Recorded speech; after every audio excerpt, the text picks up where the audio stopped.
Ткаењето килими е како раскажување на лична приказна во која ги откривате минатото, сегашноста и она за кое се надевате во иднина.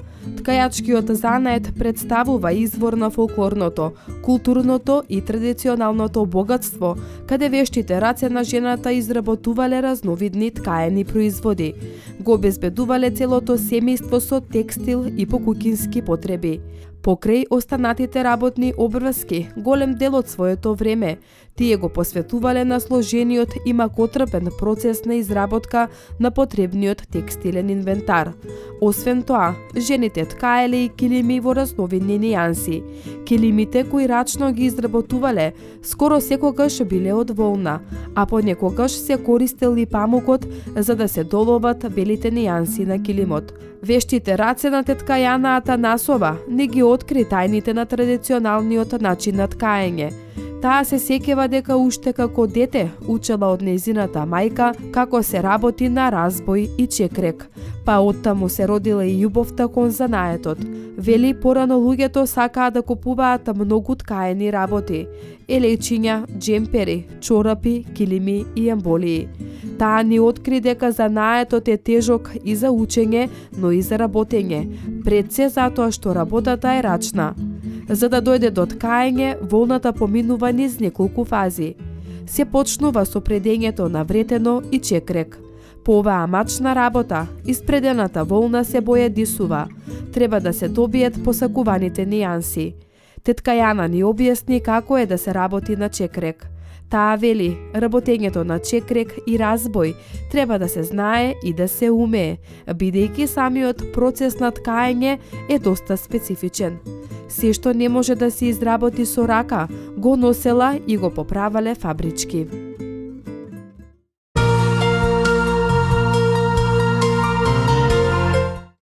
А на разбој се ткае, напред се ткаеле јамболи, килими, патуси, се беше наволнено, на памучно и волнено. Се напред немаше толку. Сите постила, јамболи, патоси, се ткајки од волна и од памук напред. Се предело на чекрик од памук за ткајни, за кошули. За се требало напред, се рачно беше, што ќе изработиш се, со тоа се занимаваа луѓето по селата.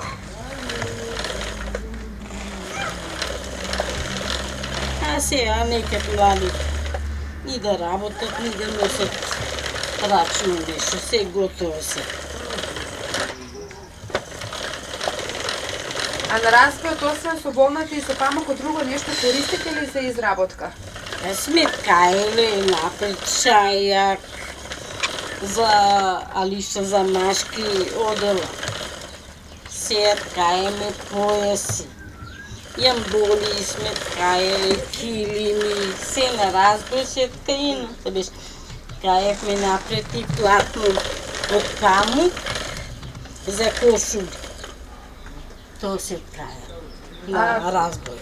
Колку време, например, вас е било потребно за да искаете еве некој килим на разбојот?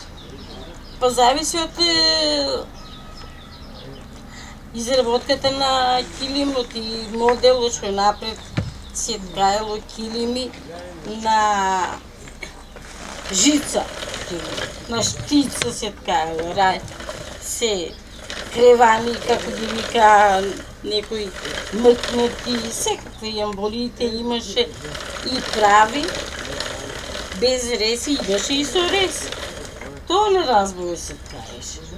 Напред повише беше во рачно работа. А претходно, пред да ја ставите волната или памукот на разбојот, го чистевте ли? Па мора прво волната се додека да стасува и стрижат овците. Па ја пареме со врела вода, па после уладна ја переме, па ја чистиме, па после ја носиме на влачење. Ево е така, ево е влачењето од влачарата ми. Така се влачи. А после предиш, што сакаш, ке си предиш, потанко, подебело, како сакаш, така ќе предиш, зашо ќе ти треба.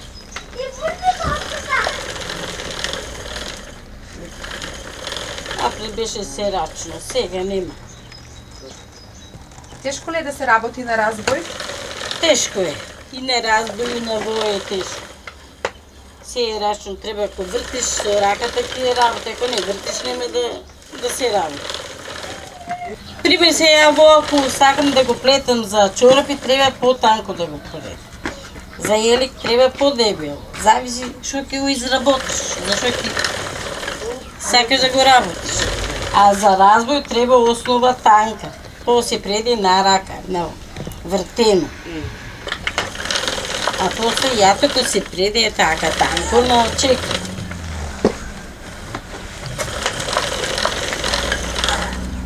И тоа, мачно, рачната работа, се е тешко. Сега моментално само појаси ткаеме. Друго ништо. Јам боли некад никој. Напред шајак, никој не носеш од волнено. Сега само е така годишно еден разбор, два ќе ставиш. Појаси, уште баба по селата народ. Ето појасот лек на кичмата. Пример, ако те боли половината, највише за тоа ви зимат за половината.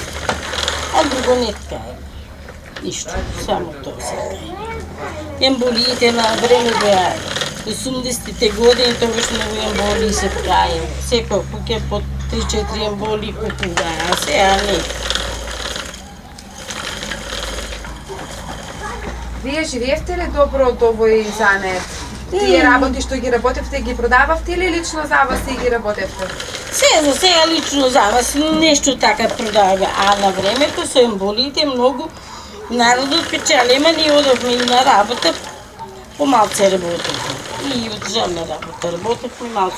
А некој со во нели многу испечали со емболиите. Особено Велес највише се работело и емболии. И највише купуваа, се троша емболиите во Прилеп, Ниготино и Кавадарци.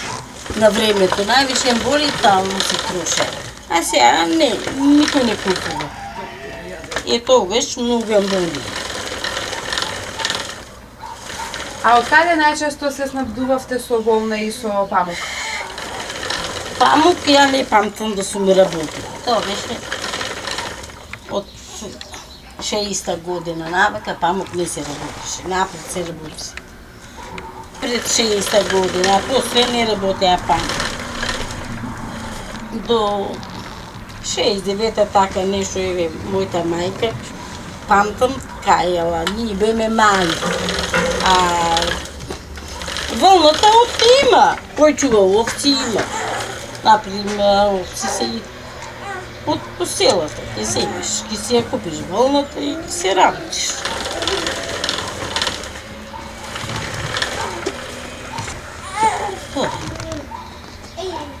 А вие го наследевте ли овој занет од вашите родители и гледавте ли вашата мајка како ги работеше? Да, од мојата мајка се научив и да ткајам и да плетам, а на чекрик не знаев да предам.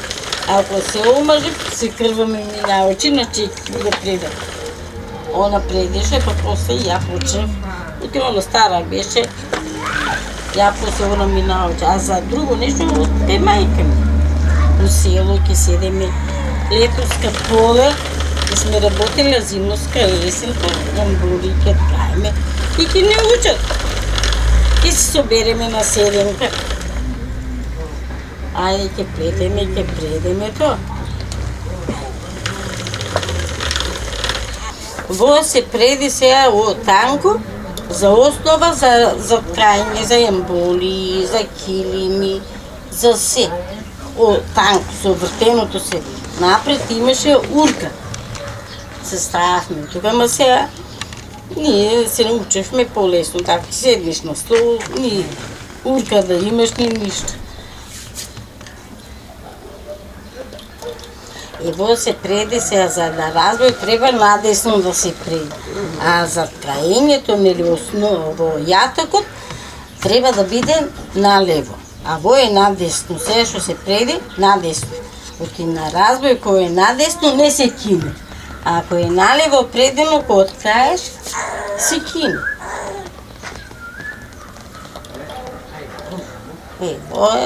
Па после разбојот ќе предиш, пример, колку сакаш метража да фрлиш, си знаеш, па ќе лажа.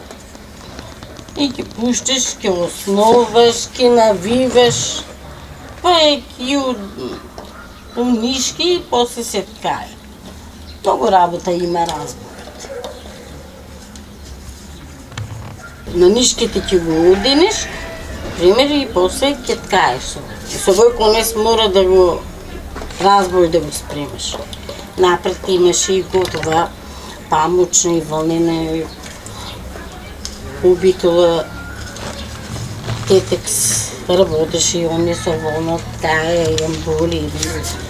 Убитола имаше и машина за предење, носевме, кој не можевме да предеме на рака, носевме и на машина. Ама рачното е најубаво да го предиш.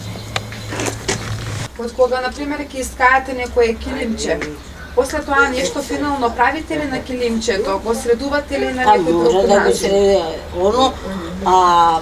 Најшироко разбој се ткаеше до 70-75 сантима.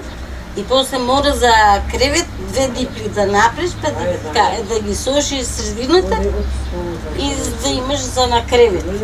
Иначе со една дипла не се сушеше во кревето да го покриеш. Мора да има со 2 дипли.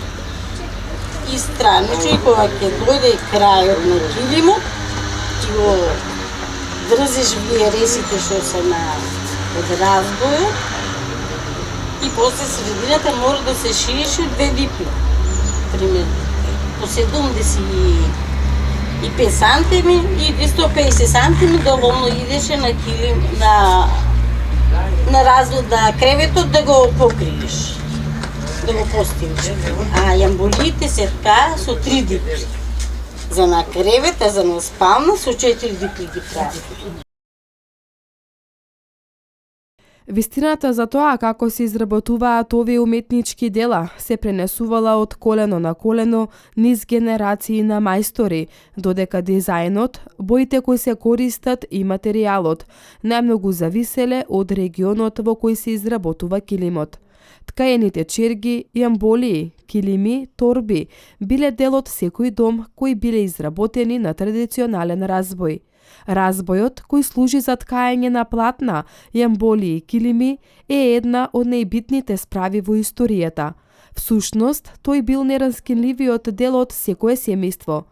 Првичните разбои биле целосно изработени од дрво и сите операции на нив се вршеле рачно. На принципот на кој работи стариот разбој, работат и големите фабрички машини за ткаење, кои произведуваат илјадници метри материјал. Ткајачкиот занет бил еден од занетите кои што 90% го работеле жената, а била еден од занетите кои што основен занет каде што се изработувале најразлични облеки и постелнини за покривање, како што се например надалеку познатите килими, јамболи и други работи. Значи овој занет бил еден од основните занаети да нашите предци морале да го работат за да имаат основни облека на себе и облека за покривање. Најповеќе овој занет бил развиен во селските средини. Станува збор за еден многу тежок, макотрпен процес на изработка на еден производ изработен од волна. Значи, станува збор за нешто што е многу макотрпно и многу споро иде целата работа. Меѓутоа, нашите предци, да ги пофалиме, биле многу работни, вредни и доаѓале до тие производи кои што сега во денешно време, за жал, и речиси и да ги нема.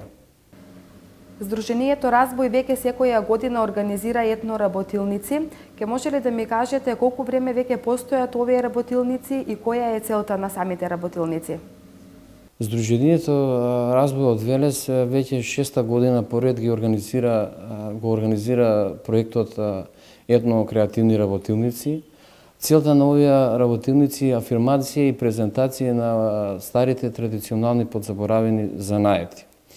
Значи, во овие работилници ги опфаќаме трите стари занаети, како што се гранчарството, столарството и вештината на ткаење. Секоја година од основните училишта во нашиот град некаде анимираме од 40 до 50 деца, кој што е една добра и солидна бројка. Ги поделуваме во 3-4 групи во куќите на уметноста и за секоја група е одреден мајстор-инструктор, кој што со своето знаење на еден начин им го пренесува сето тоа знаење. Работилниците траат некаде околу 10 дена, што во многу изјави, и ова прилика користам да го изјавам следното, работилниците траат 10 дена, што е прекраток период за од некого да направите занаечие, меѓутоа е една многу добра работа каде што можете да откриете во таа прилика дали може од заинтересираниот кандидат да биде во иднина занаечија или па може, ако ништо повеќе, да му послужи барем за некоја своја креација да си направи. Бидејќи денешната емисија Минато, сегашност, иднина е посветена на ткајачкиот занает, како децата го учеа овој занает и како тие работеа на разбој? Ткајачкиот занает, како и овие претходно споменати занаети, се едни од потешките занаети и за изучување, а и за работа. Тоа е еден макотрпен процес, каде што од најпрвено од волна се носи во некоја река, се добро плави волната, се мие, па потоа оди на процес чешлање или чешање, каде што секој дел од волната добро се размрдува. Потоа има влачари кои што имаат посебни машини каде што се влачи волната, така извлачена доаѓа во процес на предење. Од процесот на предење потоа следи процесот ткаење на најразлични производи, килими, килимчиња, носи и ред други работи. Што мислите вие, дали постои голем интерес од страна на децата за изучување на старите занаети, а пред се на ткајачкиот занает? Јас најодговорно тврдам дека има иднина перспектива за овие занаети. Се надевам дека ова ваша емисија ќе гледа некој од поголемите луѓе во државата и е еден како апел. Одговорно тврдам дека има перспектива за овие занаети, меѓутоа треба да им се даде една друга димензија на занетите. Ние за жал не можеме да го вратиме времето кога нашите предци ги носеле тие носи и се покривале со надалеко познатите јамбојли и килими. Меѓутоа можеме да направиме во денешно време некои барани производи, искаени рачно, кои што ќе ги купат странците. Разбој има извршено и анализа на пазарот, што уствари сувенирниците продаваат на странците и донесовме, констатиравме дека 80% од сувенирите што се продаваат се со некое потекло од Кина или не знам од каде, со некоја мала тука доработка и потоа им ги нудиме на странците. Зошто да не им продадеме наши производи, кој што ќе бидеме горди на производот, а и ќе афирмираме државата. Значи, повторувам, одговорно тврдам дека има перспектива иднина, дечињата се многу заинтересирани, од тие 40 на дечиња секоја година, ако ништо повеќе, по 2 до 3 дечиња да ги воведеме во тајните, да работат, сигурно ако ништо повеќе, баре 10 занаечи од овие изминати години би направиле со гарант. Каде се ги одржувате овие етноработилници и дали постојат автентични услови за изучување на старите занаети? Да, за среќа тоа го имаме. Тоа е една многу голема работа, сепак во една работилница прво треба да се чувствувате пријатно и добро, па потоа да почнете да работите. Значи, секоја работилница ја имаме наменето куќа каде што, да речеме, во куќата на Кочо Рацин, на оние старите грнчарски тркала и носиме и понови грнчарски тркала, го правиме амбиентот да им го одоловиме на децата како изгледа и на грнчарска работилница. А и за голема среќа ние тоа го имаме. Во куќата на Касапови се организира ткајачката работилница, каде што таму носиме 2 разбоја, носиме работи кои што помагаат во доработката и изработката на овие ткајачки работи. Потоа во куќата на Васил Главинов се организира столарската работилница. Таму постојната работилница на Васил Главинов ја адаптиравме во помодерна работилница и мислам дека баре во овој дел имаме голема среќа за децата да се чувствуваат удобно и убаво. Според вас, дали вие сметате дека може би еден ден овие деца ќе станат и големи занаетчии во иднина? Не само што сметам, значи одговорно тврдам, само мала помош, поддршка од државата, верувам и сум сигурно убеден дека овие дечиња од 40 деца годишно можеме 4 дечиња сигурно да направиме за нечи, меѓутоа тоа некако да се вметне во институциите на системот, па еве да кажам во Министерството за образование, децата да го имаат како некој предмет каде што ќе се изучуваат овие занаети, со мала поддршка и помош на локалните власти, како што ни дадоа огромна поддршка за овие работилници, јас одговорно тврдам дека има перспектива во овие занаети и дека можеме да ги вратиме повторно на една голема врата.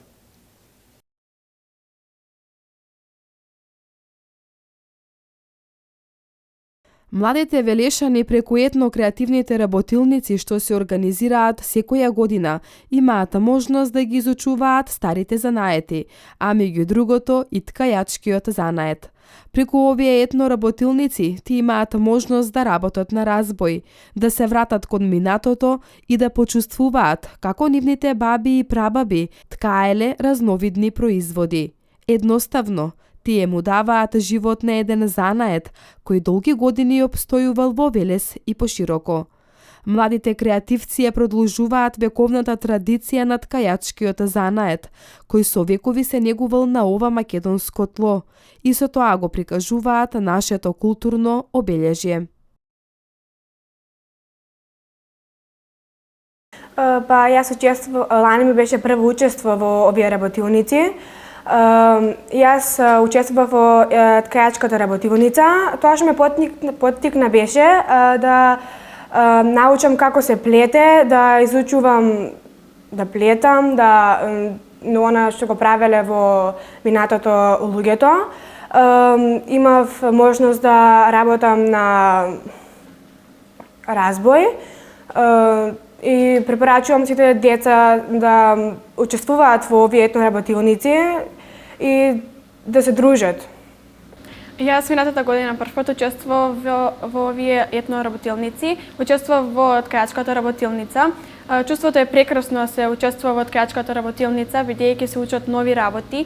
Не е тоа тешко да се научи да се плете или да се ткае, бидејќи ако сакаме нешто да постигнеме, тоа секако дека ќе го постигнеме со голем напор и труд. Доколку се организира тоа и следнава година, повторно ќе учествувам, бидејќи сакам да научам многу повеќе и ако ја постигнам мојата цел да научам толку многу повеќе, јас би се бавела и понатаму со воа и би учела и некои други мали луѓе, мали деца кои сакаат да научат како се плете и како се ткае. Сакам да учествувам во повеќе организации за ткаење и плетење и некои слични етноработилници. Јас 2 години доаѓам во овие работилници. Првата година бев во ткајачката работилница, а втората бев во грнчарската. Прекрасно е чувството да седиш на тоа колце, грнчарско колце и да изработуваш производи од глина. А исто така многу е убаво и да седиш на разбојот и да ткаеш прекрасни производи.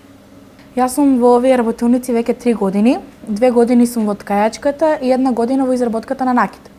Се почна од наставничката по ликовно. изработувавме цртежи од стари времиња како луѓето работеле, како ткаеле, како правеле грнчарски работи.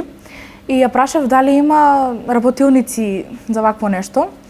Тогаш наставничката ме пријави и решив да дојдам. Летоска, предминатото лето беше ова. Дојдов на работилницата, имаше инструктори, баба Вида, си е благодарност на баба Вида. Од неа научив многу. Научив како да ткајам, како да плетам, како да везам, како да работам на мал разбој. Потоа, благодарност на тетка Тања, научив како да правам накид со разни мунистра, делчиња за изработка на накид. И искрено сакам да доаѓам повеќе години, да бидам дел од здруженијето за изработка на овие работи. Научив многу, доста многу. Сакам да научам повеќе и сакам да работам со овие луѓе, затоа што се трудат да го живеат минатото, како да прикажат како луѓето работеле во минатото, да ни го пренесат и нас, да не изумре тој процес. И задоволство ми е што сум во оваа работилница, а сакам да бидам и во организацијата. Па навистина е добро чувството и убаво чувство да бидеш дел од овие работи и да ги правиш работите што твоите предци ги правеле и да знаеш како било тогаш, а како е сега. 5 години одам во ткачката работилница, сум учесник. Сакав да научам еден така наречен занат кој го работеле нашите предци и да го научам. Веќе јас дома си правам некои своји креации, имам своји изработки. Со помош на мојата баба, која што е ткајачка, научив да плетам, да ткам и да изработувам различни килимчиња, торбички, шалчиња и некои така други изработки. Овие млади велешанки се полни со желба за изучување на старите занаети. Тие не враќаат назад на корените на нашето минато и на овој начин придонесуваат да се спречи изумирањето на дел од старите велешки занаети.